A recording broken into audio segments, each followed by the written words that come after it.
Donald Trump के जो planetary जो कंडीशंस हैं वो काफ़ी नेगेटिव जा रही हैं। अच्छा। तो मुझे कहीं ना कहीं ये लगता है कि डोनाल्ड ट्रंप का जो पीक टाइम था वो धीरे धीरे समाप्त होता जा रहा है।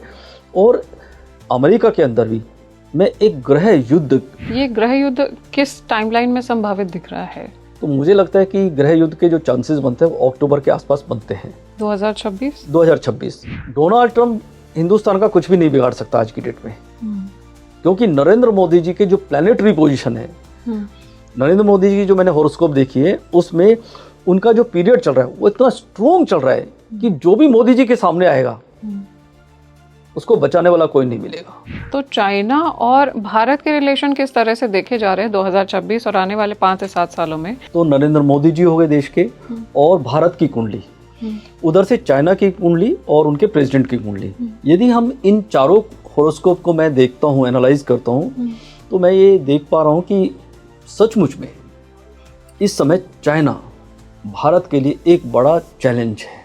इस वर्ष 2026 की मैं बात करूं यदि, तो इसमें मैं देख रहा हूं कि एक पंगा तो चाइना से होने वाला है। जो प्लैनेट्स मैं देख रहा हूं, क्योंकि उस समय शनि और इसमें केतु और मंगल का कॉम्बिनेशन होगा, उस समय पड़ोसी राज्यों से पंगा हो सकता है।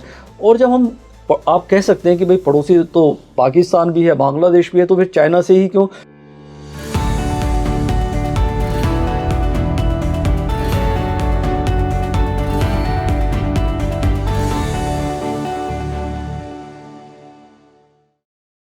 आज विश्व सत्ता के बदलाव, अस्थिरता और युद्ध जैसी परिस्थितियों को देख रहा है। भारत पर इन सब का क्या असर पड़ने वाला है? भारत के किस तरह के संबंध रहने वाले हैं अपने पड़ोसी देशों के साथ में? यूएस, रशिया, चाइना की अगर हम बात करें तो क्या कुछ देखने को मिल रहा है? वहाँ का जो नेतृत्व है, उनकी कुंडली क्या बताती है कि उनके भारत के साथ कैसे संबंध रहने वाले हैं? आज हम इस यूनिक टॉपिक को इस पॉडकास्ट में डिस्कस करने वाले हैं। इसमें हमने ये भी जाना है कि क्या भारत का जो नेतृत्व कर रहे हैं हमारे प्रधानमंत्री, उनकी कुंडली भारत को स्ट्रांग बनाने में अपना एक अहम भूमिका निभा रही है, और भारत कैसे आगे बढ़ेगा, क्या भारत को सतर्क रहने की आवश्यकता है? इन सभी बातों को हमने डिस्कस किया है। तो आप इस पॉडकास्ट को बिल्कुल एंड तक देखिए, क्योंकि इसमें हमने एस्ट्रोलॉजिकल पॉइंट ऑफ व्यू से जाना है, ग्रह नक्षत्रों को स्टडी किया है कि क्या कुछ भारत को 2026 और आने वाले 5 से 7 सालों में देखने को मिलेगा, और भारत के संबंध दूसरे देशों से कैसे रहने वाले हैं। इन सभी को हमने एस्ट्रोलॉजिकल पॉइंट ऑफ व्यू से देखा है। इन प्रेडिक्शन से आपको बिल्कुल भी घबराने की या डरने की ज़रूरत नहीं है। ज़रूरत है तो सिर्फ और सिर्फ सतर्क रहने की। हमने इस टॉपिक को एक्सप्लोर किया है क्योंकि हम देख रहे हैं कि भारत आने वाले समय में किस तरह से आगे बढ़ने वाला है और अपनी ग्रोथ के नए नए आयाम गढ़ने वाला है। आज जो हमारे साथ में इस टॉपिक को डिस्कस करने के लिए गेस्ट जुड़े हुए हैं वो बहुत ही खास हैं, क्योंकि ना सिर्फ वो एक वास्तु एक्सपर्ट हैं, रीनाउंड एस्ट्रोलॉजर हैं, बल्कि एक स्पिरिचुअल वेलनेस कोच भी हैं। मैं बहुत बहुत स्वागत करना चाहूँगी आचार्य अशोक जी का। बहुत बहुत स्वागत है सर स्पीकिंग ट्री पर। नमस्कार। हमारा ऑफ द कैमरा डिस्कशन इतना एनरिचिंग, इतना नॉलेजेबल था, एंड आई एम श्योर आगे का डिस्कशन मेरे लिए, ऑडियंस के लिए बहुत ही ज़्यादा एनरिचिंग होगा जी। अगर बात करें आज के समय की, विश्व स्तर पे बहुत कुछ देखा जा रहा है, ग्लोबल अनरेस्ट भी चल रहा है। ऐसे में जिस तरह की टेंशन्स क्रिएट हो रही हैं कंट्रीज़ में, उसका क्या इम्पैक्ट देखा जा रहा है? क्या ये 2026 में ऐसी सिचुएशंस कंटिन्यू रहेंगी और आने वाले 5 से 7 सालों में ये बढ़ेगा, या फिर कहीं थोड़ी कमी आ सकती है? जी बिल्कुल। जो हम मॉडर्न एस्ट्रोलॉजी की बात करते हैं तो दुनिया भर में जो अभी जिस प्रकार की सिचुएशन चल रही है, युद्ध चल रहे हैं, छोटे मोटी लड़ाइयाँ भी चल रही हैं, वो वर्ष 2026 से लेकर 2030 तक में, जो यदि हम 5 साल के टाइम के लिए लेकर चलें तो वो बढ़ने वाली हैं, और इसके काफ़ी बुरे प्रभाव पूरी दुनिया में देखने को मिलेंगे। ग्रह युद्ध हो सकते हैं, और इसी के साथ साथ बड़े लेवल पर वॉर भी हो सकती है। लेकिन ये जो वॉर होगी ये थर्ड वर्ल्ड वॉर में नहीं बदलेगी, यानी तीसरा विश्व युद्ध तो नहीं होगा, लेकिन कॉन्फ्लिक्ट्स बने रहेंगे और ज़्यादा बढ़ने वाले हैं। तो मतलब तीसरा विश्व युद्ध होगा नहीं, लेकिन वैसी स्थिति जरूर बन जाएगी। बिल्कुल वैसी स्थिति बन जाएगी। और इस पीरियड में आप ये देखेंगे कि हमेशा एक पूरी दुनिया भर में एक डर बना रहेगा कि विश्व युद्ध हो सकता है, विश्व युद्ध हो सकता है। और इसी के कारण जो बड़ी कंट्रीज है, जिनको हम पावरफुल कंट्रीज बोलते हैं, रशिया या जैसे अमेरिका हुआ, वो पूरी दुनिया पर राज करने का पूरा प्रयास करेगा। और दूसरी जो कंट्रीज हैं, जो छोटी कंट्रीज हैं, उनके अंदर एक इनसिक्योरिटी क्रिएट होगी। और इसी के आधार पर आने वाले जो 5 वर्ष है वो बहुत ही, मैं कहूँगा कि चैलेंजिंग होने वाले हैं। और इसमें बहुत सारी प्रॉब्लम्स, बहुत सारी जो छोटी कंट्रीज हैं वो फेस करने वाली हैं। लेकिन इसमें इम्पॉर्टेंट चीज़, और मैं कहूँगा जो एक पॉजिटिव चीज़ जो मुझे देखने को मिलती है, तीसरा विश्व युद्ध तो नहीं होगा। तीसरा विश्व युद्ध नहीं होगा, लेकिन आसार वैसे बन सकते हैं, टेंशन्स बढ़ेंगी जी। तो अभी जो देखा गया है, अमेरिका का जिस तरह का स्टैंड रहा है, टैरिफ अमेरिका ने इम्पोज कर दिया है, जिससे कहीं ना कहीं भारत पे भी बहुत बड़ा असर पड़ रहा है। ऑयल क्राइसिस देखी जा रही है, ऑयल पे पॉलिटिक्स भी हो रही है विश्व स्तर पे, और ये वॉर लाइक सिचुएशंस और टेंशन्स जो बाहर की बाकी कंट्रीज से हमें देखने को मिल रहा है, उसका इम्पैक्ट भारत पे किस तरह से पड़ता हुआ देखा जा रहा है 2026 और आने वाले 5 से 7 सालों में। जी, जो टैरिफ प्लान की आप जो बात कर रहे हैं, स्पेशली हम इस पर बात करते हैं, ये इससे पूरी दुनिया के ऊपर बहुत ही, मैं कहूँगा कि बड़ा प्रभाव देखने को मिलेगा। और अमेरिका इसके अंदर अलग थलग पड़ने वाला है। अच्छा। अमेरिका जिस प्रकार से सोच रहा है कि पूरी दुनिया भर पर वो राज करे, दादागिरी दिखाए, वो हो सकता है कुछ छोटी मोटी जो कंट्रीज हैं उसके ऊपर ये उसकी पॉलिसी चल सकती है, लेकिन बड़ी जो कंट्रीज हैं जो उस पर उनका ये चलने वाला नहीं है। इसीलिए आने वाले समय में देखें, इवन वर्ष 2026 की हम बात करते हैं, यूएस अकेला पड़ने वाला है। अच्छा। और भारत की यदि हम बात करें तो भारत इससे आगे निकल जाएगा, लेकिन काफ़ी चैलेंजेस कंट्रीज को होने वाले हैं, भारत को भी होने वाले हैं और ग्लोबली भी ये बहुत बड़ा चेंज चल रहा है। इसलिए, और ये जो लड़ाई है, ये सारी जो लड़ाई है, ये मैं कहूँगा कि वजूद की लड़ाई है, अपने आप को मतलब सुपर पावर बनाने की लड़ाई चल रही है। इसमें अमेरिका इस समय मुझे विनर नज़र आ रहा है। अमेरिका विनर नज़र आ रहा है। तो ऐसे में क्या अमेरिका का ग्राफ बढ़ता हुआ देखा जा रहा है कि अमेरिका इस समय तो सुपर पावर है ही जी, इसके साथ में और भी ज़्यादा ऊपर बढ़ते हुए देखा जा रहा है? क्योंकि डॉलर को अगर मैं देख रही हूँ तो डॉलर की वैल्यू तो कम हो रही है। देखिए, हम इसको यदि टेक्निकली बात करें जी, तो डॉलर की वैल्यू कम हो रही है, लेकिन अमेरिका की जो पावर है वो और कई चीज़ों में बहुत ज़्यादा है। आप देखेंगे साइंटिफिकली, जो साइंस की बात करें हम, और बाकी चीज़ों में देखें, ऑयल की बात करें, इकोनॉमी की दूसरे क्षेत्र में बात करें, तो यूएस पहले से ज़्यादा स्ट्रोंग होता जा रहा है और आने वाले समय में और ज़्यादा स्ट्रोंग होगा। कुछ समय के बाद, अभी हम 2026 की यदि बात करें, इसी समय आप देखेंगे कि यूएस अभी इस समय आने वाले टाइम में काफ़ी चीज़ों में बहुत आगे निकलने वाला है। ये टेम्परेरी फेज़ उसके लिए चल रहा है। हम सोच रहे हैं कि हम खुश हो रहे हैं। मुझे लगता है कि हम ये सोच के कि भाई अमेरिका का डॉलर कम हो रहा है, तो ये अपने आप को धोखा दे रहे हैं। पूरी दुनिया, अभी आप देखेंगे कि जिस प्रकार से टैरिफ लेकर है, उन्होंने टैरिफ लगाया और कई कंट्रीज ने इसका विरोध किया, लेकिन विरोध करने के बाद हुआ क्या? वो अमेरिका को रोक थोड़ा पाए। अमेरिका के ऊपर इकोनॉमिकली कोई भी बुरा या मैं कहूँगा नेगेटिव असर अभी तक नहीं पड़ा है और आगे भी नहीं पड़ने वाला है। डोनाल्ड ट्रंप, मुझे ऐसा लगता है कि अपने देश हित में जो एक प्रेसिडेंट को करना चाहिए या देश के मुखिया को करना चाहिए, वो देश हित में बहुत बढ़िया कर रहे हैं। अपने देश के लिए मैं बात कर रहा हूँ। लेकिन यदि ग्लोबल पॉलिटिशियन की बात करें या ग्लोबल लीडरशिप की बात करें, तो कहीं ना कहीं ये डोनाल्ड ट्रंप के लिए एक बुरा सपना आने वाले समय में हो सकता है। आने वाले कितने समय में ये सब देखा जा रहा है? देखिए, मैं ये सोच रहा हूँ कि डोनाल्ड ट्रंप का बुरा समय तो चालू हो चुका है। अच्छा, हाँ। कब और से हुआ ये?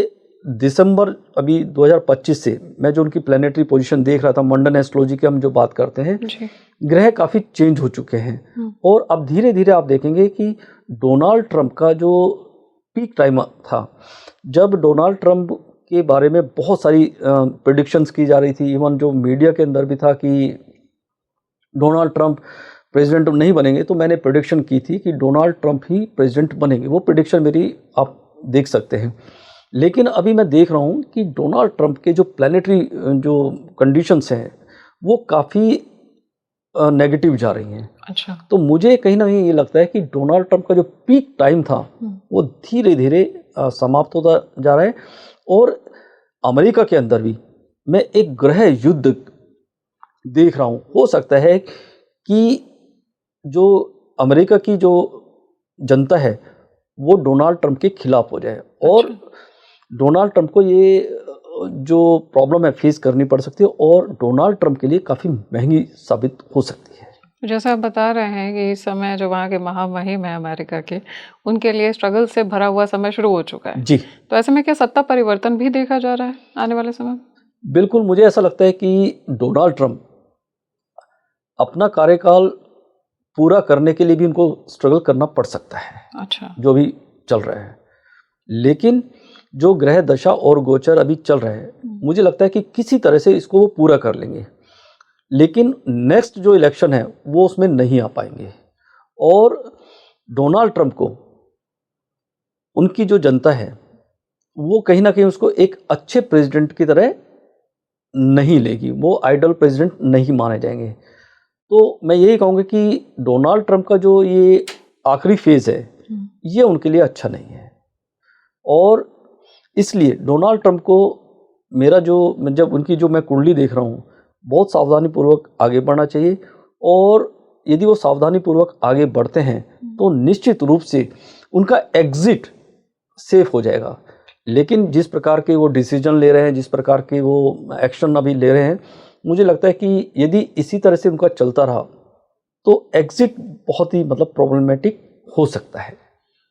और बाकी कंट्रीज़ की बात की जाए तो कहीं आपने बोला जैसे कि गृह युद्ध अमेरिका में संभावित है, ये गृह युद्ध किस टाइमलाइन में संभावित दिख रहा है? ये हम यदि यूएस की बात करें जी तो मुझे लगता है कि गृह युद्ध के जो चांसेस बनते हैं वो अक्टूबर के आसपास बनते हैं। 2026 वहाँ की जनता सरकार के खिलाफ हो सकती है। और जब मैं बात कर रहा हूँ वो Donald Trump, particular Donald Trump की बात नहीं कर रहा हूँ, मैं वहाँ की गवर्नमेंट की बात कर रहा हूँ, वहाँ जो मतलब रूलर्स हैं उनकी बात कर रहा हूँ। तो कुछ छोटे राज्य हो सकते हैं वो खिलाफ हो जाए और वो अलग होने के भी योग उनके बनते हैं। और न केवल यूएस के अंदर बल्कि जो उसके नेबर कंट्रीज़ हैं उनके साथ भी उनकी मैं कहूँगा इस समय जो स्थिति बनी हुई जो वो भी काफ़ी मैं कहूँगा कि नेगेटिव है। इसलिए यूएस चाहे सुपर पावर है लेकिन समय उनके लिए अच्छा नहीं है। डोनाल्ड ट्रंप को अभी बहुत सावधानी रखनी चाहिए। मैं यही कहूँगा कि समय उतना अच्छा नहीं है। डोनाल्ड ट्रंप क्योंकि एक बहुत ही पावरफुल राष्ट्र के प्रेसिडेंट है तो ठीक है उनका कॉन्फिडेंस, लेकिन ये कॉन्फिडेंस मुझे लगता है कि कहीं ओवर कॉन्फिडेंस बनता जा रहा है जो कि उनके लिए बहुत ही बड़ा एक मैं कहूँगा कि ब्लैक स्पॉट हो सकता है आने वाले टाइम में। अगर और भी कंट्रीज़ की बात की जाए, भारत के बहुत सारे मित्र देश हैं और अभी हम अमेरिका की बात कर रहे थे तो अमेरिका ने जैसे टैरिफ का फैसला ले लिया जी, भारत फिर भी अच्छे संबंध में है वहाँ अमेरिका से। अमेरिका में भारतीय भी रह रहे हैं तो जो मूल निवासी भारतीय हैं और NRIs एज एन NRI वहाँ पे रह रहे हैं उनके लिए ये समय क्या चैलेंजिंग देखा जा रहा है या उनके ऊपर इस चीज़ का इतना असर नहीं पड़ेगा बुरा अगर मैं 2026 की बात करूँ तो, क्योंकि वीज़ा को लेकर के तो स्ट्रिक्टनेस हम पहले ही देख चुके हैं। जी देखिए, यदि हम भारत और यूएस की बात करें तो यूएस कभी भी भारत का सच्चा हितैषी नहीं रहा है, मतलब ट्रू फ्रेंड कभी नहीं रहा है, ठीक है ना। वो एक डिप्लोमेटिक मैं कहूँगा कि एक फ्रेंडशिप है और इसलिए भारत को अमेरिका के ऊपर बिल्कुल भी ट्रस्ट नहीं करना चाहिए। उसका लाइव एग्जांपल अभी हमको देखने को मिलता है कि जब भारत का पाकिस्तान से युद्ध हुआ, अभी आप देखेंगे कुछ समय पहले, तो पाकिस्तान को अमेरिका ने खुला सपोर्ट किया, ठीक है ना। तो इससे बड़ा क्लियर हो जाता है कि भारत का अमेरिका ट्रू फ्रेंड तो बिल्कुल भी नहीं है। और जब वो ट्रू फ्रेंड नहीं है तो उसके जो सिटीजन हैं, मान लो हमारे जो सिटीजन जो यूएस में रह रहे हैं, तो निश्चित रूप से वहाँ पर वो उतने सेफ नहीं होंगे। पाकिस्तान के लिए अमेरिका जब जब मौका मिला है वो हमेशा पाकिस्तान के साथ रहा है, क्योंकि यूएस नहीं चाहता कि हिंदुस्तान स्ट्रोंग बने, और उसको लग रहा है कि यदि हिंदुस्तान स्ट्रोंग हो गया तो उसकी जो मनमर्जी चलती है वो हमेशा के लिए ख़त्म हो जाएगी। हिंदुस्तान के अंदर एक और जो सबसे बड़ी बात में जो देखने को मिल रही है, डोनाल्ड ट्रंप बार बार कहते हैं कि भाई मैं मोदी का पक्का फ्रेंड हूँ और हिंदुस्तान से मुझे काफ़ी मतलब फ्रेंडली मेरे रिलेशन है, लेकिन कहना और साथ में जो एक्चुअल मतलब जो एक्शन है वो आप देखेंगे कि वो किसी भी बच्चे को भी समझ में आता है। इस पीरियड में डोनाल्ड ट्रंप जब दोबारा प्रेसिडेंट बने उसके बाद और आज जब हम ये पॉडकास्ट कर रहे हैं, आप देखेंगे कि अभी तक कोई भी ऐसा कार्य नहीं हुआ है जिसमें हमें लगे कि डोनाल्ड ट्रंप भारत के अच्छे मित्र हैं। टैरिफ प्लान की हम बात करें तो सबसे ज़्यादा टैरिफ प्लान जो लगाया है वो इंडिया के ऊपर लगाया। यदि यूएस और डोनाल्ड ट्रंप भारत के मित्र होते तो इतना टैरिफ प्लान नहीं लगाते। और भारत जहाँ जहाँ मतलब अच्छे परिणाम ले रहे हैं या भारत के जो सपोर्ट करने वाली जो कंट्रीज़ हैं, यूएस उनको भी मतलब पनिशमेंट दे रहा है, तो निश्चित रूप से भारत और यूएस की जो दोस्ती है वो मैं कहूँगा कि वो बिल्कुल भी अच्छी नहीं है। और एक तरह से ये केवल एक डिप्लोमेटिक दोस्ती जो होनी चाहिए दो कंट्रीज़ के बीच में केवल उतनी है, उससे ज़्यादा कुछ नहीं है। ये जो टेंशन्स क्रिएट हो रही हैं और इस तरह के बायलैटरल ट्रेड्स भी अफेक्ट हो रहे हैं, भारत के संबंध अमेरिका के साथ में कहूँ या दूसरे देशों के साथ में कहूँ कहीं ना कहीं अफेक्ट हो रहे हैं।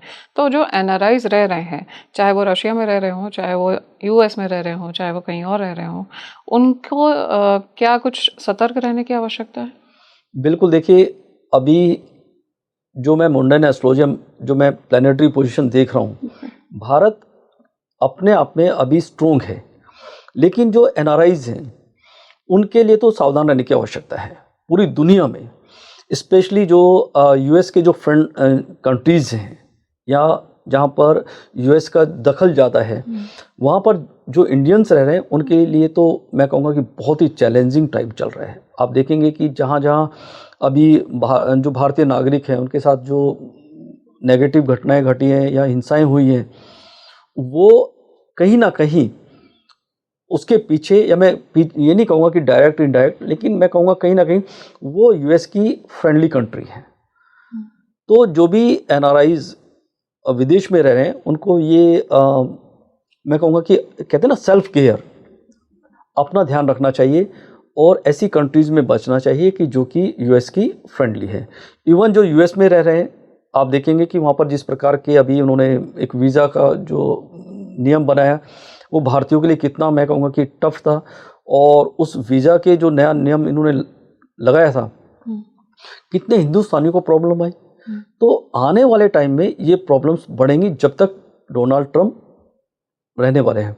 इसको मैं आपके पॉडकास्ट के माध्यम से एक बात कहना चाहूँगा, डोनाल्ड ट्रंप अपने देश के लिए तो परफेक्ट है, उसमें कोई दिक्कत नहीं, क्योंकि हर जो प्रेसिडेंट होता है या मुखिया होता है वो अपने देश के लिए बेस्ट करता है, लेकिन वो इंडिया के लिए तो बिल्कुल मैं कहूँगा कि बहुत ही नेगेटिव है। और जो अभी इस समय इंडियन सोच रहे हैं कि भाई डोनाल्ड ट्रंप के टाइम पर हम वहाँ जाएँ, तो उनको बहुत सावधानी पूर्वक जाना चाहिए, क्योंकि यदि वो 2 साल के लिए या 5 साल की हम बात करें तो आने वाले 5 साल में यदि कोई इंडियन वहाँ जाता है तो उनकी जो नागरिकता की यदि हम बात करें या वहाँ पर उनको जॉब की बात करें तो हमेशा एक अलार्मिंग स्टेज में रहने वाली है। और जो वहाँ पर ऑलरेडी रह रहे हैं वो हो सकता है कि बहुत सारे लोग वापस इंडिया आ जाए। अच्छा, पलायन देखा जा रहा है? बिल्कुल पलायन देखा जा रहा है, क्योंकि जिस प्रकार का माहौल है इसमें तो डोनाल्ड ट्रंप यहाँ पर रुकने वाले नहीं हैं। अभी आप देखेंगे कि आने वाला जो टाइम है उसमें डोनाल्ड ट्रंप और भी बोल्ड डिसीजन लेने वाले हैं अपनी देश हित में, मैं कहूँगा बार बार इस बात को बोल रहा हूँ। वो अपने देश हित में जितने जितने बोल्ड स्टेप लेंगे, वो वहाँ पर जो लोग रह रहे हैं, स्पेशली मैं इंडियंस की बात कर रहा हूँ, उनके लिए बड़ा मुश्किल होने वाला है। हाँ, लेकिन जो अमेरिका के अंदर उनके जो फ्रेंडली कंट्रीज़ के जो सिटीजन हैं, उनको बहुत ज़्यादा प्रॉब्लम आने वाली नहीं। वो कोई ना कोई ऐसा नियम या कानून बना देंगे कि उनके लिए वो सेफ रहेंगे, लेकिन इंडियंस को निकालने की पूरी प्लानिंग चल रही है। और उसका मैं ये जो आपको बता रहा हूँ, जो भी मैं आपको यहाँ पर बात बोल रहा हूँ, वो फैक्ट्स के साथ बोल रहा हूँ। आप देखेंगे कि एप्पल की हमारे यहाँ पर देश में एक यूनिट उन्होंने लगाई, तो डोनाल्ड ट्रंप ने क्या किया, स्पेशली उसको मना किया, उसको जितने उसके ऊपर जो टैक्सेस थे या जो भी वो था, कड़े नियम लागू किए और उनको मना किया कि भाई आप इंडिया में यूनिट मत लगाओ एप्पल के लिए। और उसी के साथ साथ आप देखेंगे कि एलन मस्क ने जो अपनी जो यहाँ पर वो इंडस्ट्री में जो एंट्री चाहते थे, उसके ऊपर उन्होंने एलन मस्क के साथ आप देख सकते हैं, वो सब को मालूम है। तो जो भी इंडिया को सपोर्ट करने वाले उनके देश के अंदर जो भी कंपनीज हैं, चाहे वो सॉफ्टवेयर से जुड़ी हुई है, चाहे इन्वेस्टमेंट से जुड़ी है, कोई भी है, वो उन लोगों को पनिशमेंट दे रहे हैं। तो ये बड़ी, मैं कहता हूँ कि तो ये सबको समझ में आ रही है कि भाई डोनाल्ड ट्रंप इंडिया के दोस्त नहीं है, अमेरिका इंडिया का दोस्त नहीं है इस समय, तो कम से कम जब तक डोनाल्ड ट्रंप बने हुए हैं। तो जिस तरह की टेंशन्स देखी जा रही है, ग्लोबल अनरेस्ट देखा जा रहा है, आने वाला रिसेशन की भी बात की जा रही है, ग्लोबल रिसेशन की, तो क्या ये सब की वजह से इस तरह के एक्शंस जो लिए जा रहे हैं, इनकी वजह से रिसेशन संभावित है? जी बिल्कुल, देखिए जिस प्रकार का अभी पूरी दुनिया में माहौल चल रहा है, तो रिसेशन तो आ सकता है। क्योंकि अब इंडिया की बात यदि हम करें या यूएस की बात करें, रशिया की बात करें, आप यदि देखेंगे तो अभी यूएस के ऊपर कितना कर्ज चल रहा है, ठीक है ना। ठीक है, वो सुपर पावर है, लेकिन उसके ऊपर बहुत ज़्यादा कर्ज है, ठीक है ना। और बाकी कंट्रीज़ की हम बात करें तो अमेरिका क्या कर रहा है इस समय कि दुनिया भर के लोगों को कर्ज दे रहा है, चाहे वो वेपन्स के रूप में दे रहा है, किसी में दे रहा है, वो उनको अपना एक प्रकार से मैं कहूँगा कि गुलाम तो बना रहा है, लेकिन खुद कर्जे में डूबता जा रहा है। और उसकी जो इंडस्ट्री जो चल रही है जो इस समय, वो काफ़ी प्रॉब्लमेटिक है। इसलिए आप देखेंगे कि जो बड़े बड़े इंडस्ट्रियलिस्ट हैं, हम दो कंट्री उसका जब नाम यहाँ ले रहे हैं, एप्पल की मैं क्योंकि अभी रिसेंटली देखने को मिला है, या एलन मस्क की, वो वहाँ से हटा के इंडिया में शिफ्ट कर रहे हैं या चाइना में कर रहे हैं। वो इसलिए कर रहे हैं कि यूएस के अंदर जो महंगाई इतनी बढ़ चुकी है या जिस तरह की जो प्रॉब्लम वहाँ चल रही है, वो सर्वाइवल मोड में चल रहा है। और अमेरिका को ये समझ में आ गया है कि यदि सर्वाइवल मोड से नहीं निकले तो आने वाले समय में बहुत प्रॉब्लम आएगी। टैरिफ आप देखेंगे, टैरिफ जो लगा किस लिए लगा, डोनाल्ड ट्रंप ने कहा कि हमारे ऊपर कर्ज बहुत ज़्यादा हो गया है, देश की इकोनॉमी की काफ़ी मतलब वीक हो चुकी है, इसलिए जो ये लोग हमसे कमाई कर रहे हैं पूरी दुनिया भर में, उनसे हमको टैरिफ लगाना जरूरी है, तभी हम थोड़ा सा अच्छी पोजीशन में आएंगे। ये बहुत बड़ा मुद्दा है। और यदि यूएस वीक हो गया तो वो जो ग्रांट मिलती है दुनिया भर की कंट्रीज़ को, जो छोटी कंट्रीज़ हैं, जिसके आप बहुत सारी कंट्रीज़ तो आप ऐसी देखेंगे कि केवल यूएस की ग्रांट से चल रही है। हमारे पड़ोसी देश भी आप बहुत सारे हैं, वो तो जिस दिन अमेरिका बैठ गया तो ये तो कहाँ रहने वाले हैं, आप कल्पना कर सकते हैं।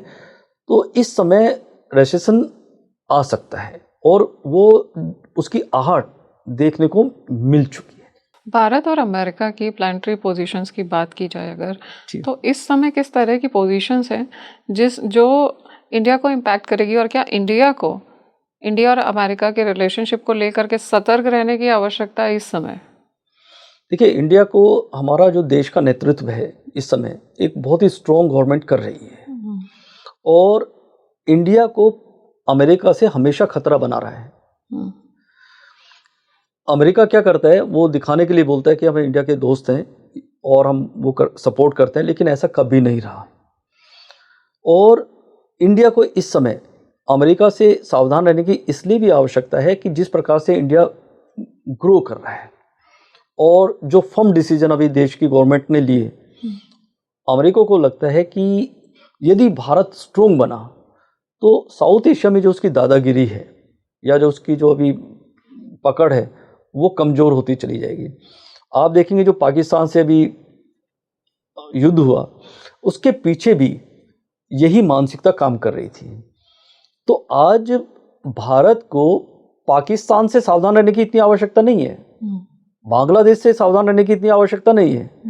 इसके पीछे जो मुख्य रोल है, उसके पीछे अमेरिका है। तो भारत को यदि इस से निकलना है तो डिपेंडेंसी अमेरिका पर कम करनी पड़ेगी, और यदि भारत ऐसा कर लेता है तो निश्चित रूप से भारत आने वाले समय में स्ट्रोंग बनेगा। और जिस प्रकार के ग्रह दशा गोचर मैं देख रहा हूँ अमेरिका के और इंडिया के, वो कन्फ्लिक्ट बढ़ने वाला है, ये कन्फ्लिक्ट कम नहीं होगा। और जब तक ये 3 प्लैनेट की हम बात करते हैं, मुंडन एस्ट्रोलॉजी की बात करते हैं, तो हम उसमें पर्टिकुलर उस नेता की बात करते हैं। देश के जो हमारे लीडर हैं वो नरेंद्र मोदी जी हैं, उनकी हॉरोस्कोप की बात करेंगे, इंडिया की हॉरोस्कोप की बात करेंगे, उधर से हम डोनाल्ड ट्रंप की हॉरोस्कोप की बात करेंगे और यूएस की हॉरोस्कोप की बात करेंगे। ये जब चारों हॉरोस्कोप मैं एनालाइज करता हूँ, मैंने कई बार उसको एनालाइज किया हुआ है, तो मैं ये देखता हूँ कि इस समय कुल मिलाकर जो जीत होगी या जो जीतता हुआ मुझे नज़र आता है, वो हिंदुस्तान जीतता हुआ नज़र आता है।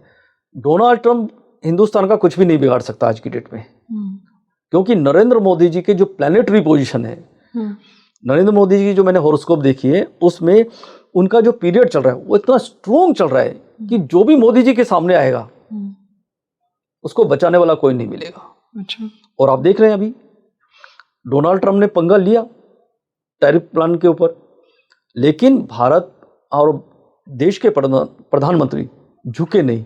अल्टीमेटली डोनाल्ड ट्रंप ने क्या किया कि नरेंद्र मोदी मेरे मित्र हैं, मैं उनको सपोर्ट कर रहा हूँ या मेरा हमेशा उनको वो रहेगा, वो कम से कम ये कहने पर तो आ गए। उससे पहले तो वो देश को धमका रहे थे या मोदी जी को धमका रहे थे। तो निश्चित रूप से जो प्रेडिक्शन मेरी है ग्रह दशा और गोचर के आधार पर, मोदी जी इसमें मुझे विजय नजर आ रहे हैं। अच्छा। देश का नेतृत्व आज मैं कहूँगा कि एक स्ट्रोंग लीडर के हाथ में है, और यही एक लीडर है जो अमेरिका की जो इंटेंशन है। देखिए 2 बातें होती हैं, एक होती है कि भाई आप बोल क्या रहे हैं, एक होता है कि आप कर क्या रहे हैं। ये मोदी ही एक ऐसा व्यक्ति है, क्योंकि मोदी जी की जो जन्मकुंडली जो मैंने देखी है, मैं ये कहता हूँ यही उस इंटेंशन को पकड़कर उस पर देख रहा है कि किस तरह से आज ट्रंप को दादागिरी करने से भारत के ऊपर रोका जा सकता है, और वो उस दिशा में काम कर रहा है। सर, आपकी बातों से जितना मुझे समझ में आया है कि भारत को कोई हिला तो नहीं सकता है, काफ़ी स्ट्रांग नेतृत्व है इस समय भारत के पास, और भारत के सितारे भी मैं कहूँगी कि अच्छे हैं, प्लानिटरी पोजीशंस भी फेवर कर रही हैं भारत का। लेकिन कहीं ना कहीं भारत को अलर्ट रहने की आवश्यकता है, खास करके एनआरआईज को जो बाहर रह रहे हैं। हम चाइना की बात करते हैं अगर, तो चाइना और भारत के रिलेशन किस तरह से देखे जा रहे हैं 2026 और आने वाले 5 से 7 सालों में, क्योंकि ये नेबरिंग कंट्री है और चाइना बहुत आगे है मैन्युफैक्चरिंग की बात की जाए तो। लेकिन भारत को क्या कोई थ्रेट हो सकता है चाइना से, क्योंकि अगर नेबर है तो थ्रेट भी नेबर से ही होता है। जी देखिए, अभी यदि हम चाइना की बात करते हैं, अभी इस समय यदि मुंडन एस्ट्रोलॉजी की हम बात कर रहे हैं, तो सबसे पहले जैसे मैंने आपको पहले ही बताया, मुंडन एस्ट्रोलॉजी में क्या होता है, हम लोग क्या करते हैं कि देश में कौन अभी डिसीजन मेकिंग उसमें है।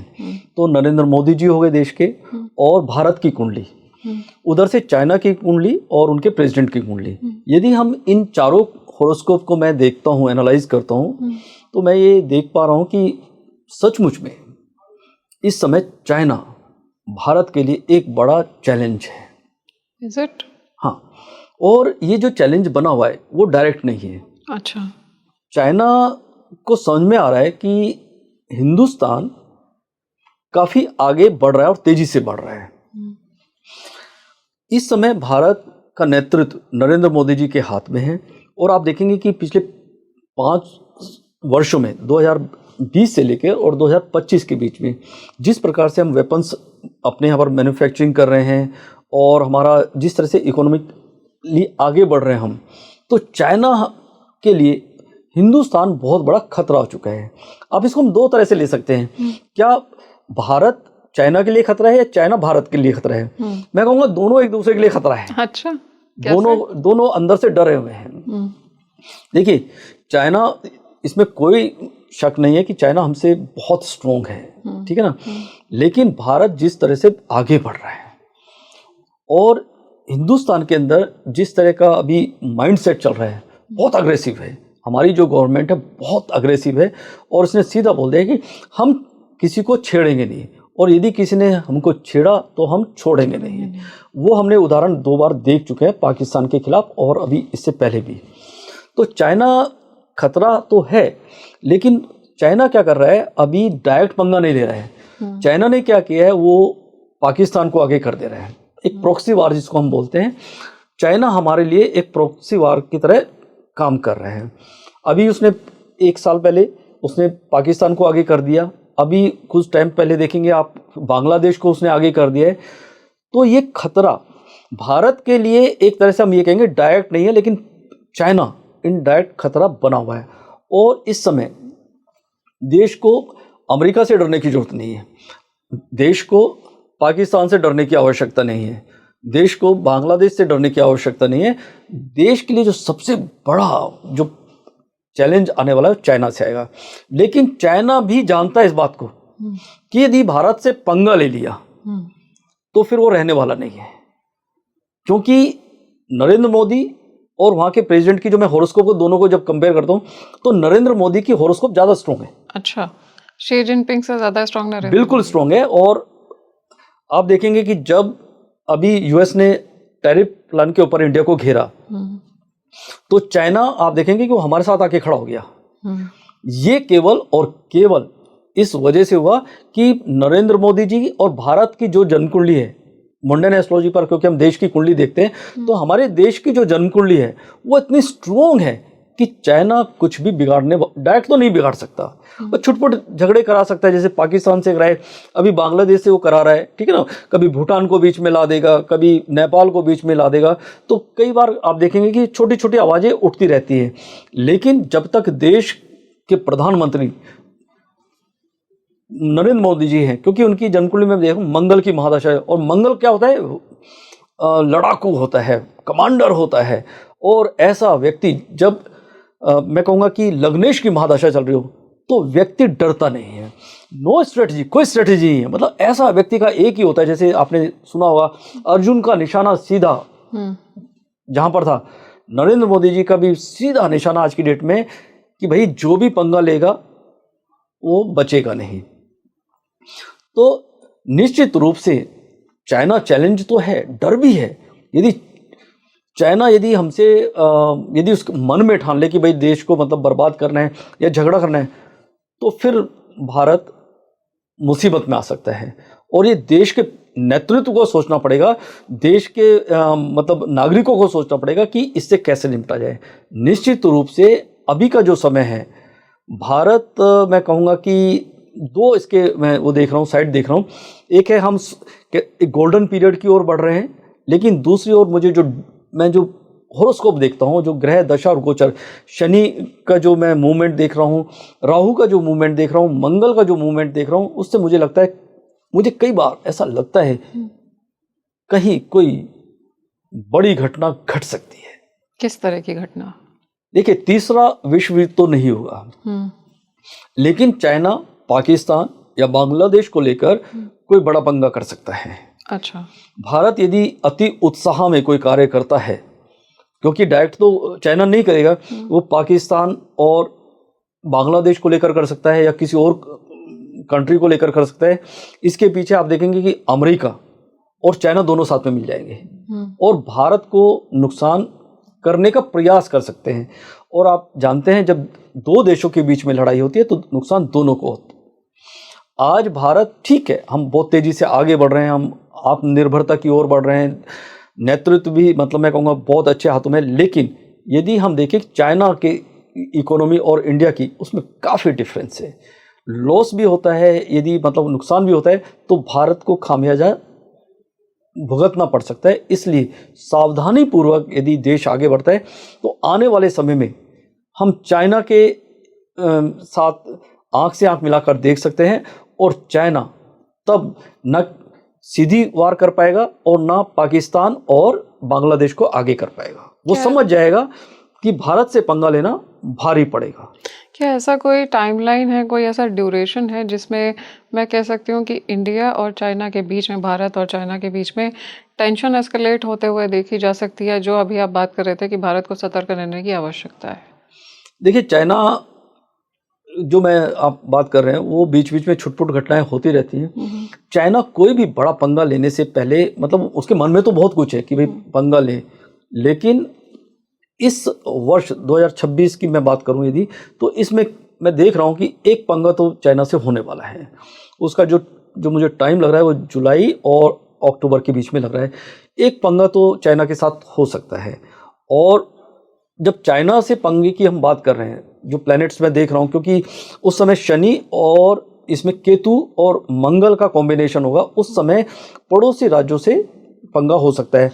और जब हम आप कह सकते हैं कि भाई पड़ोसी तो पाकिस्तान भी है, बांग्लादेश भी है, तो फिर चाइना से ही क्यों? तो शनि और जो केतु और मंगल की मैं बात कर रहा हूँ, वो पंगा जो होगा वो इकोनॉमी को लेकर होगा।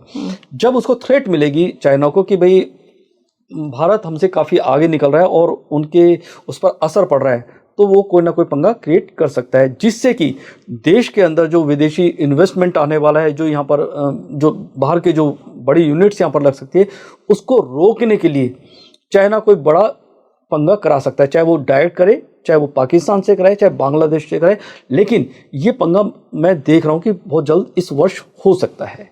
अच्छा, तो आपने जुलाई से लेकर के अक्टूबर की बात की। जी। तो सर, अगर हम बात करें कि आपने बोला कि भारत का जो नेतृत्व कर रहे हैं, उनकी लग्नेश मंगल इस समय है, उनकी कुंडली में बहुत ज़्यादा स्ट्रांग है। उसको देखते हुए अगर देखा जाए तो पाकिस्तान और भारत के जो रिलेशनशिप्स हैं वो किस तरह के होंगे? क्योंकि इंडिया हाल ही में देखा गया है कि बहुत ज़्यादा अलर्ट हो गया है डिफेंस को लेकर के, सर्जिकल स्ट्राइक्स को लेकर के। तो ये सब क्या 2026 में भी जारी रहेगा? और आने वाले 5 से 7 सालों की अगर हम बात करें तो टेररिज्म, जिसमें हमने काफ़ी कुछ देखा, बढ़ता रहा, आगे भी आता रहा, इस तरह की स्थितियां भी, भारत में घुसपैठ की स्थिति हो गई या अटैक्स की स्थिति हो गई, क्या ऐसी भी कोई संभावना बनेगी कि भारत और पाकिस्तान के बीच में टेंशन और बढ़ जाए, एस्केलेट हो जाए?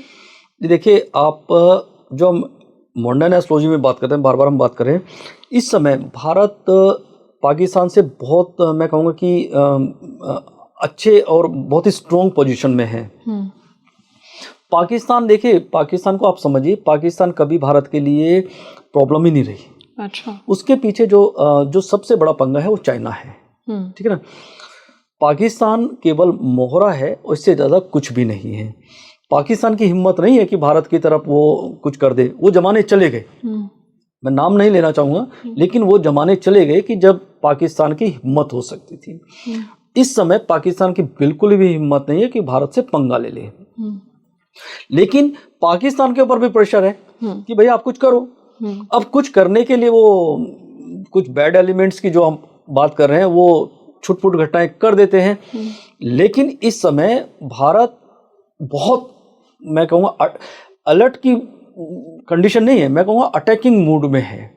भारत को लगता है कि इस समय कि जरा सा भी कुछ उधर से हुआ तो पाकिस्तान खत्म। ठीक है ना? और पाकिस्तान भी जानता है इस चीज़ को, इसीलिए वो कोशिश कर रहा है कि आप देखेंगे कि उन्होंने यूएस से भी कुछ हथियार लिए हैं, चाइना भी उनको भेज रहा है। ठीक है ना?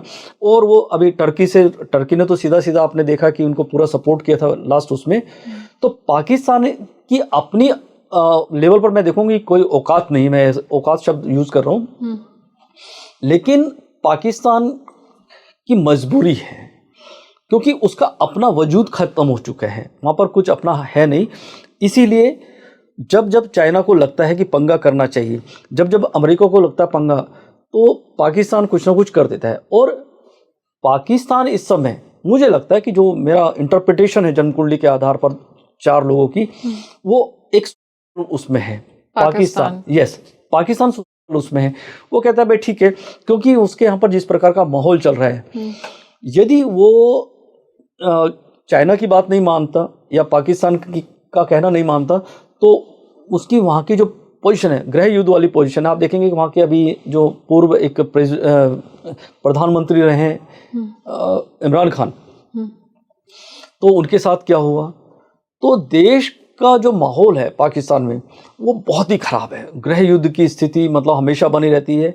और अभी जो इमरान खान के साथ वहाँ पर हो रहा है वो किसी से छिपा नहीं है, और मौका मिलते ही वो क्या करते हैं, उसको डाइवर्ट कर देते हैं। और उनके डाइवर्ट करने का जो सबसे बढ़िया जो रहता है वो हिंदुस्तान से पंगा लेना होता है। वो कई रूप में हो सकता है, आप देखते हैं वो आतंकवाद को लेकर देख सकते हैं या और चीज़ों को लेकर देख सकते हैं। तो मैं यही कहूँगा कि भारत को डेफिनेटली सावधान रहने की जरूरत है, और भारत है। मैंने पहले बताया कि जो देखिए नरेंद्र मोदी जी की जन्मकुंडली में मंगल की महादशा है। मंगल का आप रूप समझिए, मंगल का व्यक्ति अलर्ट होता है हमेशा, मतलब अटैकिंग मूड में होता है। मोदी जी इस समय अटैकिंग मूड में हैं, और मैं यहां तक कह रहा हूं यदि इस समय चाइना ने डायरेक्ट पंगा ले लिया, चाइना कहां ले रहा है, डायरेक्ट पंगा तो ले ही नहीं रहा है, यदि चाइना ने डायरेक्ट पंगा ले लिया तो चाइना बचने वाला नहीं है। क्योंकि देखिए उनके पास परमाणु बम है तो हमारे पास भी है, तो ऐसा तो है नहीं कि भाई वो परमाणु बम डालेंगे हिंदुस्तान के ऊपर तो हम नहीं डालेंगे उनके ऊपर, तो चाइना भी बचने वाला नहीं है। और मैं बार बार जब ये बोलता हूँ कि मंगल का व्यक्ति जो होता है, जिसकी जन्म कुंडली में मंगल स्ट्रोंग हो, मंगल उनका लग्नेश है, चंद्रमा के साथ बैठा है, यानी कि व्यक्ति सिरफिरा है, ठीक है ना, मतलब वो देश के प्रति उसकी जो भावनाएं हैं, देशभक्ति मोदी जी के अंदर कूट कूट के भरी है, मतलब काफी इंटेंस देखी जा रही है वो आप मतलब कल्पना से पर है। मतलब मोदी जी की जो जन्मकुंडली, क्योंकि देखिए लग्नेश हुआ और महादशा भी किसकी चल रही है, मंगल की चल रही है। तो ऐसे में तो हम यही बोलते हैं, जब हमारे पास कुछ लोग आते हैं मंगल की महादशा है, लग्नेश की मतलब, हम कहते हैं भाई इससे बच के रहना, हाथ जोड़ो और चुपचाप निकल जाओ। तो इस समय पाकिस्तान को, तो मैं कहता हूं कि यदि पाकिस्तान ने दोबारा पंगा लिया तो इस बार वो पाकिस्तान कहीं का रहने वाला नहीं है, और भारत यही नहीं रुकने वाला है। उसके पीछे जो लोग हैं, स्पेशली चाइना और अमेरिका, ये लड़ाई वहां तक जाने वाली है, और मोदी जी ने ये लड़ाई वहां तक ले गए।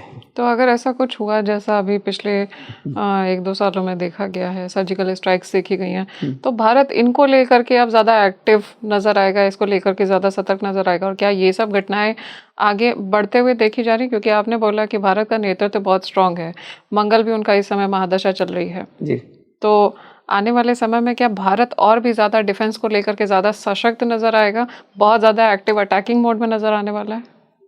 देखिए भारत का डिफेंस काफ़ी स्ट्रॉन्ग होता जा रहा है, ठीक है। आने वाले समय में आप देखेंगे कि हम बहुत सारे जो डिफेंस जो हमारे वो हैं उसको हम एक्सपोर्ट करने वाले हैं। अच्छा। और उसकी हमारे यहाँ यूनिट्स भी लग चुकी है, और देश ने उसके लिए काफ़ी मतलब एक बजट में मतलब इम्प्रूवमेंट भी किए हैं, ठीक है ना।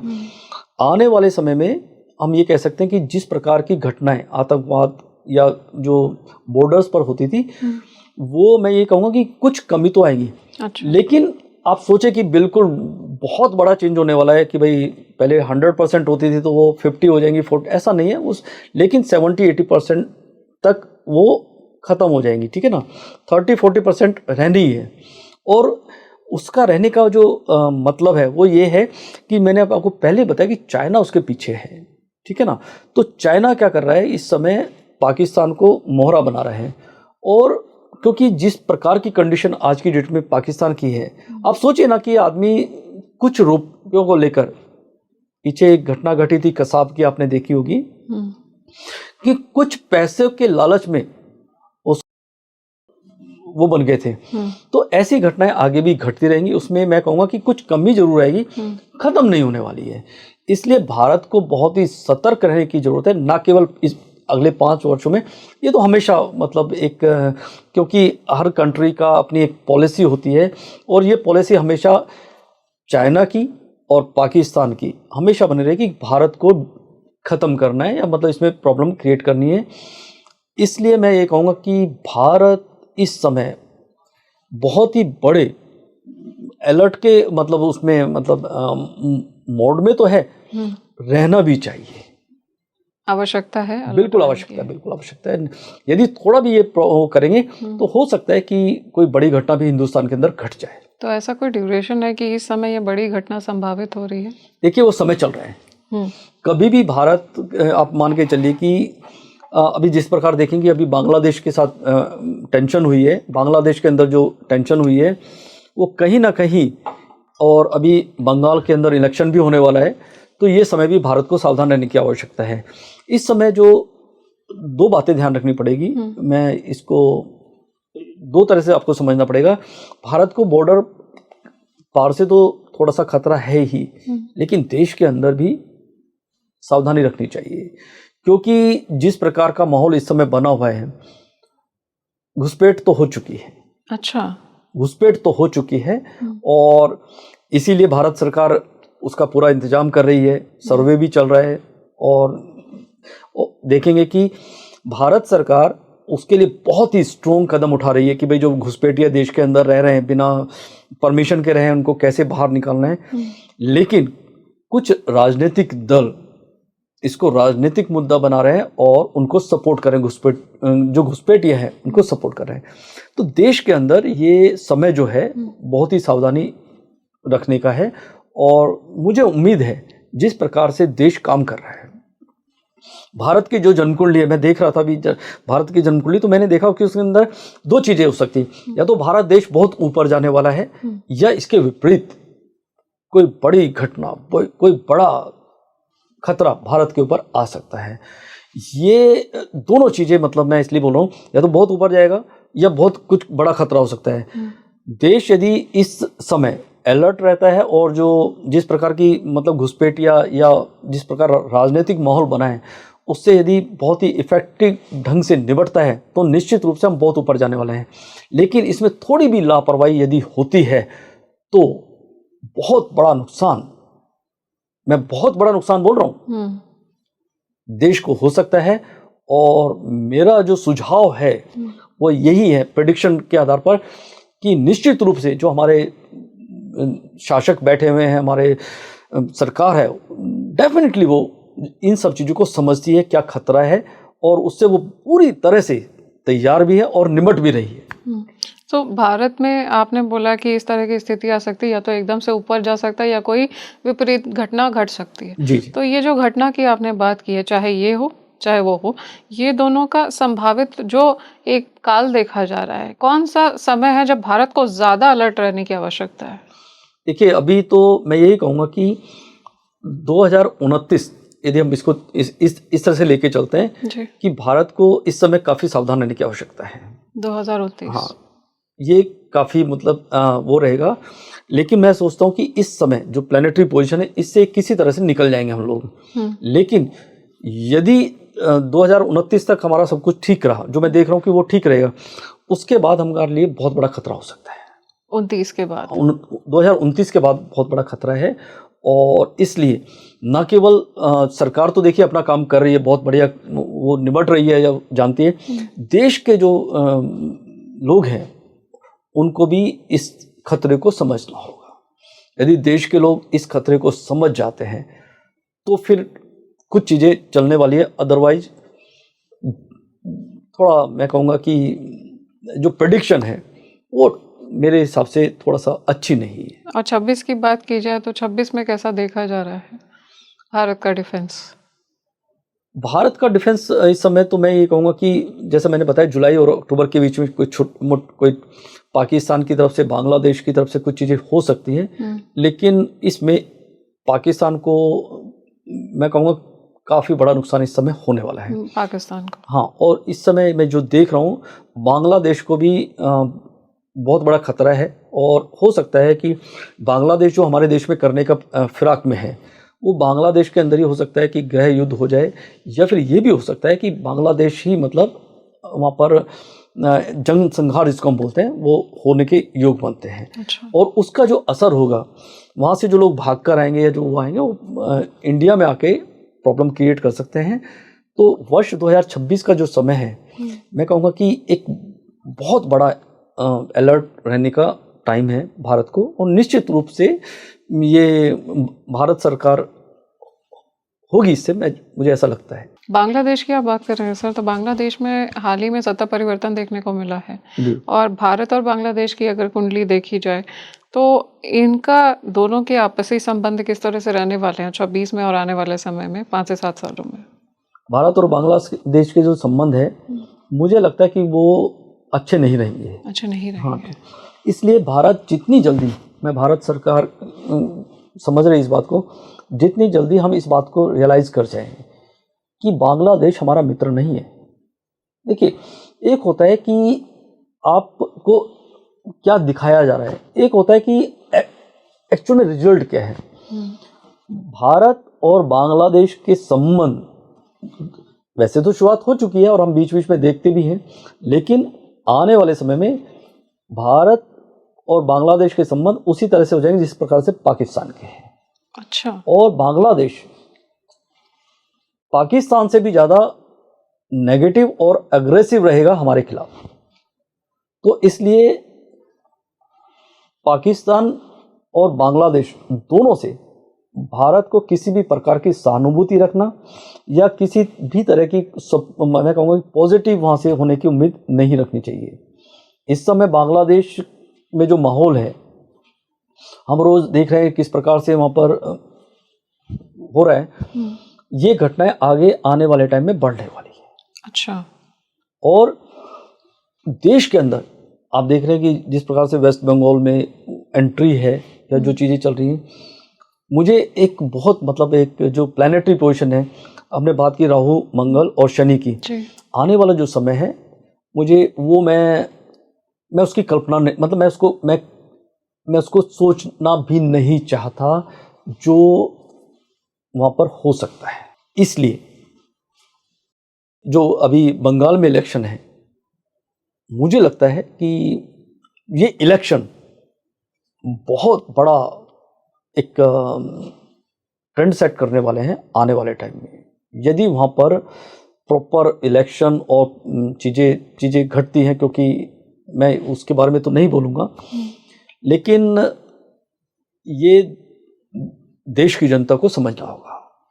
तो बांग्लादेश की जो आंतरिक स्थिति की बात की जाए, इलेक्शंस हो रहे हैं और बहुत कुछ आपने कहा कि बड़ा परिवर्तन वहाँ पे देखा जा रहा है, तो भारत और बांग्लादेश की कुंडली की बात की जाए तो वो आंतरिक स्थिति भारत को किस तरह से असर कर सकती है? देखिए, भारत को जो असर करने का ये है कि आज की डेट में जो मैं देख रहा हूँ, वो अभी हम देख रहे हैं कि पाकिस्तान से हमारा क्या होता है, युद्ध होता है और बॉर्डर पे लड़ाई होती है, ठीक है ना। तो बॉर्डर पे लड़ाई तो पता चलता है कि दुश्मन सामने है, लेकिन बांग्लादेश का जो मैं देख रहा हूँ वो मुझे ज़्यादा खतरनाक नजर आता है। और मैं ये भारत सरकार तो देखिए, मैं बार बार इसलिए बोलूँ, भारत सरकार तो समझ रही है, लेकिन हम यहाँ पर एस्ट्रोलॉजिकली बात कर रहे हैं। राहु जब होता है तो राहु, आपने देखा है जब समुद्र मंथन हुआ था तो जब देवताओं को अमृत पान कराया जा रहा था तो उसमें क्या था, राहु आ गया था, ठीक है ना। इसी प्रकार से जो ये समय चल रहा है, राहु का जो समय चल रहा है, तो मुझे डर है, मुझे लगता है कि जिस प्रकार से बांग्लादेशी देश के अंदर घुसपैठ कर रहे हैं और राहु ने जैसे अमृत पान किया था, मतलब वेश बदल कर या उस तरह से, ऐसे ही ये बांग्लादेशी देश के अंदर घुसकर कोई बड़ा कुछ गड़बड़ कर सकते हैं, घुसपैठ करके कुछ बड़ा कर सकते हैं। और वो जो बड़ा होने वाला है, अब देखिए कि राहु ने क्या किया, अमृत पान कर लिया तो अमर हो गया। ये लोग बांग्लादेश से बंगाल होते हुए पूरे देश के अंदर आके, मुझे लगता है कि कहीं ना कहीं हमारे उसमें कर सकते हैं। और मैं यदि इस बात को आपसे बोल रहा हूँ तो निश्चित रूप से जो ये तो मुझे, क्योंकि राहु ग्रह का असर ये होता है। और इस समय भारत जो है, यदि हम मुंडन एस्ट्रोलॉजी की बात करें, भारत के ऊपर राहु का असर है। तो राहु का असर है तो हमको डायरेक्ट अटैक हमारे लिए प्रॉब्लम नहीं है आज की डेट में। डायरेक्ट अटैक हो जाए कोई दिखा, हम सबको निपट लेंगे। हमारी सेना इतनी मजबूत है कि हम उनको इसी बार हम कर देते हैं उसको, तो ठीक है ना, पाकिस्तान को तो इसी बार निपटा देते हैं। लेकिन जो सबसे बड़ा खतरा है, राहु का मतलब छुप के अंदर से आना, वो बड़ा खतरा है। और वो खतरा पाकिस्तान कम है, बांग्लादेश ज़्यादा है। ये किस समय ज़्यादा इंटेंस देखा जा रहा है? देखिए, भारत और बांग्लादेश के बीच में जो टेंशन है वो तो काफ़ी समय से मैं कहूँगा कि देखो, एक प्रॉक्सी वार या जिसको हम बोलते हैं कि वो अंदर खाने चली रही थी, ठीक है ना। जिस प्रकार से वहाँ से घुसपैठी आ रहे हैं तो काफ़ी पहले से आ रहे हैं, लेकिन ये इसका जो मैं कहूँगा जो सामने जो रूप आया है, ठीक है ना, वो अब देखने को मिल रहा है। और ये आप देखेंगे वर्ष 2026 में काफ़ी तेज़ी से देखने को मिलेगा। लड़ाई की बात करें या वॉर तो नहीं होगा, युद्ध तो नहीं होगा बांग्लादेश से, लेकिन जो घुसपैठियाँ हैं वो कोई बड़ा पंगा कर सकते हैं। और वो जो पंगा है, मुझे लगता है कि जो अभी बंगाल की जो इलेक्शन जो आ रहा है उसके आसपास होने के योग बनते हैं। बंगाल का जो इलेक्शन है वो भारत को बहुत ही, मैं कहूँगा कि बहुत ही सावधानी पूर्वक कराना चाहिए। वहाँ पर कोई बड़ी दुर्घटना इस समय मैं देख रहा हूँ। मुझे लगता है कि ये जो घुसपैठियाँ हैं या इस प्रकार के जो बैड एलिमेंट्स हैं वो पंगा कर सकते हैं। और ये जो समय है बंगाल का इलेक्शन से लेकर वर्ष 2027 का जो मैं पूरा पीरियड देख रहा हूँ, ये पीरियड देश के लिए बहुत ही, मैं कहूँगा कि चैलेंजिंग रहने वाला है। ये बांग्लादेश के पॉइंट ऑफ व्यू से बता रहा हूँ। तो मतलब दोनों की कुंडली देखी जाए, भारत और बांग्लादेश की, तो भारत को बांग्लादेश के इलेक्शन से लेकर के 2027 तक ज़्यादा सतर्क रहने की आवश्यकता है। सर, नेपाल में जिस तरह की स्थिति देखी गई है, अभी युवा बहुत ज़्यादा अग्रेसिव हो गए, सत्ता परिवर्तन तक का स्थिति थी वहाँ पर। तो भारत और नेपाल की बात की जाए, इन दोनों की कुंडली देखी जाए और गोचर देखा जाए, प्लानिटरी पोजीशंस देखी जाए, तो क्या कुछ देखने को मिल रहा है 2026 में और आने वाले 5 से 7 सालों में कि किस तरह के रिलेशंस रहेंगे भारत और नेपाल के? देखिए, भारत और यदि हम नेपाल की बात करें तो नेपाल में कुछ घटनाएं घटी हैं वहाँ पर। और जिस प्रकार से वहाँ पर, जैसे मैंने बताया कि एक वहाँ पर अंतर विरोध हुआ है, ठीक है ना, क्रांति हुई है कि वहाँ पर वहाँ की सरकार को उखाड़ फेंका, लड़ाइयाँ चल रही हैं और बहुत बुरा हाल वहाँ पर है। तो ये नेपाल के लिए अपने आप में एक, मैं कहूँगा कि बहुत ही, मैं कहूँगा कि दुखद घटना है। जिस प्रकार से आपने देखा कुछ वर्षों से नेपाल के अंदर वहाँ पर भारत का विरोध भी जोर शोर से चल रहा है। नेपाल इस समय, नेपाल के लिए जो मेरी प्रेडिक्शन है, जो मैं हॉरोस्कोप नेपाल की मैं प्रेडिक्शन कर रहा हूँ, वो बहुत ही, मैं कहूँगा कि नेपाल यदि जल्दी नहीं संभला, और मुझे उसके चांसेस कम लगते हैं। अच्छा। नेपाल बहुत जल्दी, मैं कहता हूँ, ख़त्म हो जाएगा, ठीक है ना। वो नेपाल के अंदर या तो वो मर्ज हो जाएगा इंडिया के अंदर आने वाला समय, ये मैं प्रेडिक्शन कर रहा हूँ आपके पॉडकास्ट के माध्यम से। कुछ समय के बाद नेपाल हो सकता है भारत के अंदर मर्ज हो जाए, ठीक है ना, वो अपने ओर से कह दे कि भाई मैं इंडिया में मिल रहा हूँ। क्योंकि नेपाल की सरकार का इस समय अपने देश की जनता के ऊपर कोई कंट्रोल नहीं है। और वो आपने देख लिया जिस प्रकार से वहाँ से लोग भागे हैं, जिस तरह से वहाँ की जो सत्ता के जो लोग थे उनको मारा गया है, और ये काफ़ी तेज़ी से बढ़ने वाला है। और पूरा नेपाल इस समय जल रहा है। लोगों को, ये तो अभी छोटा सा आपने एक ट्रेलर देखा है जो अभी पीछे घटना घटी है, लेकिन वहाँ पर विरोध काफ़ी पहले से चल रहा है। और उसमें मुझे जो लगता है इसके पीछे भी कहीं ना कहीं पाकिस्तान और बांग्लादेश का बहुत बड़ा रोल है। अब नेपाल के पास एक ही रास्ता बचता है, या तो वो पाकिस्तान के साथ मिल जाए, चाइना के साथ मिल जाए। और आपने देखा हो 2023 या 24 में देखा होगा, नेपाल में कुछ इस तरह की आवाज़ें उठी थी कि वो चाइना के करीब जा रहा है, ठीक है ना, या फिर पाकिस्तान के करीब जा रहा है। तो ये जो करीब जाने की बात है, ये नहीं कि नेपाली जो वहाँ के जो मूल नेपाली लोग हैं वो पाकिस्तान से मिलना चाहते हैं या चाइना से मिलना चाहते हैं, लेकिन प्लांटेशन हो चुका है वहाँ पर। अच्छा। वहाँ पर चाइना, पाकिस्तान और बांग्लादेश और चाइना के लोगों का प्लांटेशन हो चुका है। और जो भी वहाँ कुछ चल रहा है इस समय, वो ये सारे लोग कर रहे हैं। और अब वहाँ के जो नेपाली जो लोग हैं, जो सचमुच में वहाँ के जो नागरिक हैं और भारत के हितैषी हैं, उनके दिमाग में कहीं ना कहीं ये मंथन चल रहा है कि यदि ऐसा ही रहा तो कुछ समय के बाद देश पूरी तरह से ख़त्म हो जाएगा। वो या तो बांग्लादेश में मिल जाएगा या फिर पाकिस्तान में मिल जाएगा। और इसलिए वो कहीं ना कहीं ईगो की लड़ाई हो सकती है, क्योंकि होता है कि भाई एक देश कहीं मर्ज कर रहा है तो उसका अपना वजूद ही समाप्त हो जाता है। अदरवाइज अंदर से मेरा ऐसा मानना है कि नेपाल भारत के साथ मर्ज कर सकता है। भारत सरकार को ये सोचना चाहिए। तो मर्ज करने के लिए ऐसे कौन सी, मैं कहूँ कि टाइम ड्यूरेशन है जब ये मर्जिंग की सिचुएशन ज़्यादा संभावित हो जाएगी? जी बिल्कुल, देखिए अभी क्योंकि राहु का पीरियड भारत में जिस प्रकार का वो है, मैं अभी जो देख रहा हूँ वर्ष 2026 से लेकर 30 की हम बात कर रहे हैं यहाँ पर, तो मुझे लगता है कि ये जो आने वाले 5 वर्ष है 26 से लेकर 30, ये समय बहुत इम्पोर्टेंट है। और आने वाले समय में कहीं ना कहीं इन्हीं वर्षों में 5 वर्षों के अंदर अंदर नेपाल का प्रस्ताव या उधर से कोई ना कोई इंडिकेशन हो जाएगा कि भाई हम हिंदुस्तान में मर्ज करना चाहते हैं। ये मेरी प्रेडिक्शन है आपके पॉडकास्ट पर, और ये पक्का मुझे नज़र आता है कि नेपाल इस समय बहुत ही बुरी कंडीशन में है। वहाँ पर सब कुछ समाप्त हो चुका है। वहाँ का युवा एक बहुत ही मतलब मिसगाइडेड है। आपने देखा ना, खाली एक सोशल मीडिया के माध्यम से किस प्रकार का माहौल वहाँ पर बना है।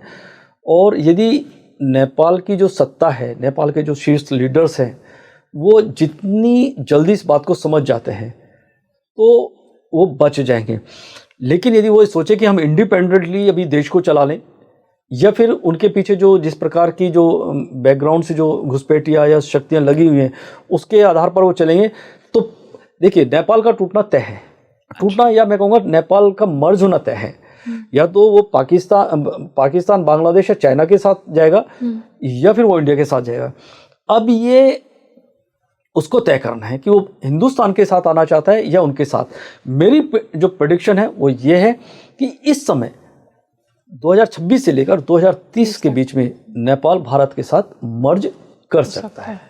सो अगर हम बात करें श्रीलंका की और भूटान की, इन दोनों के साथ में भारत के संबंध कैसे देखे जा रहे हैं? 2026 में किस तरह का इनके साथ में रहेगा? क्या संबंध और ज़्यादा प्रगाढ़ हो जाएंगे? क्योंकि भूटान तो पहले से ही हमारा मित्र देश है, हम भूटान को प्रोटेक्शन भी प्रोवाइड करते हैं, और श्रीलंका भी साथ में हम दूसरी तरफ देखते हैं। इन दोनों के साथ किस तरह का, अगर हम एस्ट्रोलॉजिकल पॉइंट ऑफ व्यू से दोनों के रिलेशंस को देखें? देखिए, भूटान की हम बात कर लेते हैं, पहले भूटान और भारत की बात कर लेते हैं जी। यदि मैं दोनों हॉरोस्कोप को वो करता हूँ, जब हम किसी देश की बात करते हैं तो वो मुंडन एस्ट्रोलॉजी में आता है, ठीक है ना? तो भारत और जो भूटान है उसके लिए जो प्लैनेटरी पोजीशन इस समय बनी है वो कंपैटिबिलिटी बहुत अच्छी बनी हुई है। तो दोनों देश को कोई, मैं नहीं देख रहा हूँ कि दोनों के बीच में कोई क्लैश होगा या कोई बहुत बड़ा कोई चेंज आने वाला है। हाँ, पॉजिटिव चेंजेस के मैं देख रहा हूँ कि वो बनते हुए नजर आते हैं। 2026 से लेकर 2030 की हम बात करें, भूटान के साथ हमारे संबंध और भी प्रगाढ़ होंगे। हमारे और उनके बीच में जो भी समझौते हैं उसके साथ साथ और भी बहुत सारी जो नीतियाँ हैं वो बनेगी जो कि दोनों देशों के हित में होने वाली है। और यदि हम दूसरी बात आपने श्रीलंका के बारे में पूछी, तो भारत और श्रीलंका का जो संबंध है आने वाले टाइम में जो मैं देख रहा हूँ, श्रीलंका के साथ हमारा जो मैं वो बहुत, उसको हमें बहुत उत्साहित होने की ज़रूरत नहीं है उसमें। मतलब मैं इतना ना, वो एक तरह का न्यूट्रल है। और यदि मैं उसको और थोड़ा सा मैं उसको वो करूँ तो अल्टीमेटली कुछ समय के बाद आप देखेंगे श्रीलंका भी हमारे लिए एक दुश्मन वाला देश खड़ा होने है। बेशक अभी हमको लगता है कि वो पॉजिटिव है या न्यूट्रल है, लेकिन 2026 से और 30 की हम यदि बात करें तो आप उसमें भी देखेंगे कि श्रीलंका भी जिस प्रकार से बांग्लादेश इस समय हमारे खिलाफ खड़ा हो गया है, पाकिस्तान पहले से है, तो मुझे लगता है श्रीलंका भी भारत के खिलाफ खड़ा होगा और वो भी चाइना या इन देशों के साथ मिलकर हमारे खिलाफ युद्ध तो नहीं कहूँगा उसको, लेकिन प्रॉब्लम क्रिएट अवश्य करेगा। अच्छा, तो मतलब हमारे एनिमी कंट्रीज से वो जा करके हो सकता है मिल जाए और खुद एक हमारे विपरीत खड़ा हो जाए। बिल्कुल बिल्कुल। तो कुल मिला के अभी अगर हमने जो भारत की बात की है, चाहे हमने यूएस की बात की हो, चाहे हमने चाइना की बात की हो, चाहे नेपाल भूटान की बात की हो, भारत की कुल मिला के पोजीशन जो देखी जा रही है, एक स्थिरता है भारत में, लेकिन भारत को सावधान रहने की आवश्यकता है। जी देखिए, भारत क्या है इस समय, मैं कहूँगा कि बहुत स्ट्रॉन्ग पोजीशन में है। और इस समय भारत, जब बात करते हैं कि क्या भारत विश्व गुरु बनेगा, निश्चित रूप से भारत विश्व गुरु की ओर अग्रसर है, बढ़ने जा रहा है। और इस समय देश काफ़ी उत्साहित है, देश का युवा बहुत ही, मैं कहूँगा कि उत्साहित है, देश के युवा के अंदर बहुत ही मतलब जज्बा है देशभक्ति का। तो निश्चित रूप से भारत अच्छी पोजीशन में, किसी भी देश से डरने की आवश्यकता नहीं है, ना चाइना से डरने की आवश्यकता है, पाकिस्तान, नेपाल या ये जो कंट्रीज़ हैं, जो एनिमी कंट्रीज़ हैं, बिल्कुल भी डरने की आवश्यकता नहीं है। हाँ, अलर्ट जरूर रखना, और हमको इस समय हाई अलर्ट पर रहना पड़ेगा। खासतौर से जब हम बात करते हैं, मैंने राहु का नाम लिया, राहु का मतलब होता है डायरेक्ट लड़ाई नहीं लड़ेगा, घुस जाएगा। जिस प्रकार से समुद्र मंथन के समय राहु घुस गया था देवताओं के बीच में, जी। इसी प्रकार से ये जो हमारे जो एनिमी कंट्रीज हैं, इनके लोग हमारे कंट्रीज में घुस के, क्योंकि इस समय तो देखिए पहले क्या लड़ाई होती थी, सामने सामने की लड़ाई होती थी, अभी साइबर अटैक हो सकता है, अभी जो ये मैं कहूँगा कि जो सोशल मीडिया है या इस प्रकार की जो है, उसमें बहुत बड़ा खतरा हो सकता है। और इस खतरे से निपटने के लिए हमारे जो सरकार है बहुत बढ़िया काम कर रही है, और यदि वो निश्चित रूप से इस तरह के काम करेगी तो ये जो मैं राहु बार बार इसलिए बोल रहा हूँ, अंदर घुस चुके हैं, जो प्रॉक्सी वार चल रही है, जो छुपी हुई वार चल रही है, वो देश के लिए बहुत बड़ा मैं कहूँगा कि चैलेंज अभी भी बना हुआ और आगे भी रहेगा। कैसे निपटना है ये सरकार जानती है और वो समझ लेगी इस चीज़ को। Thank you so much sir, आप आए और आपने इतने अच्छे प्रेडिक्शंस दिए, और हमने भारत की भी बात की, विश्व पटल पर भारत किस तरह से रहेगा, नेबरिंग कंट्रीज के साथ में कैसा रहेगा, इतनी सारी जानकारी आपने साझा की है। आई एम श्योर जितनी नॉलेज आज मुझे गेन हुई है यहाँ पे बैठ करके, हमारी ऑडियंस भी उतनी डिलाइटेड और एनलाइटेंड फील कर रही होगी इतनी नॉलेज गेन करके। एंड आई एम श्योर जैसे आपके प्रेडिक्शन अमेरिका के केस में सही गया था, वैसे ही इस केसेस में भी शायद सही जाए, एंड आई बिलीव पॉजिटिवली सही जाए। बहुत बहुत धन्यवाद सर आने के लिए और हमारे लिए समय निकालने के लिए। आपका भी धन्यवाद और दर्शकों को भी धन्यवाद करता हूँ। तो दोस्तों, आज हमने जाना कि क्या कुछ भारत के संबंध रहने वाले हैं भारत के दूसरे देशों के साथ में, नेबरिंग कंट्रीज़ के साथ में, उनके साथ में भी जो हमसे थोड़े से अलग हैं, और उनके साथ में भी जो आज हमारे दोस्त बनकर खड़े हैं। हमने इसमें यूएसए की बात भी की है, किस तरह से यूएसए का जो नेतृत्व कर रहे हैं उनकी कुंडली क्या कहती है, और भारत का जो नेतृत्व कर रहे हैं उनकी कुंडली क्या कहती है। हमने इन सभी पर गहनता से चर्चा की है। आप मुझे कमेंट सेक्शन में ज़रूर बताइए ये पॉडकास्ट आपको कैसा लगा, और इसको ज़्यादा से ज़्यादा देखिए, लाइक शेयर और सब्सक्राइब करिए, अपने परिवार वालों को और दोस्तों को भी दिखाइए। इसी तरह से खुश रहिए, मुस्कुराते रहिए, अपनों में प्यार बांटते रहिए। आज के लिए अपने सहयात्री माधवी को दीजिए इजाज़त। नमस्कार।